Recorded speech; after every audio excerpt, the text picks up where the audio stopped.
Воведување на даноци за немажени и нежените сериозно размислува премиерот Христијан Мицкоски.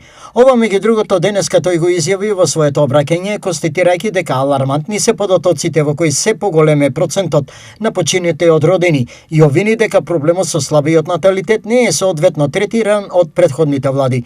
Стапката на наталитет падна за 12,5% промили во 2010 на 8,8 во 2024. Секоја мерка, секоја инвестиција, секоја политика што ја носиме е со цел да ја вратиме вербата. И тука сериозно размислуваме за уведување дополнителни даноци за немажени и неженети.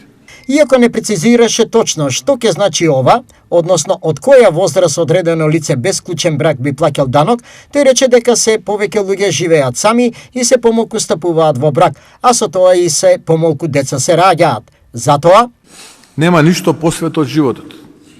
И нема ништо потажно од тоа што денес нашата држава тивко се празни.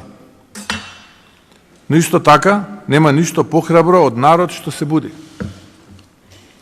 Затоа велиме време е за иднина. Време е за држава каде што ќе се раѓаат повеќе деца. Тоа ни е главниот императив. Повеќе млади да стапуваат во брак и да се раѓаат повеќе деца.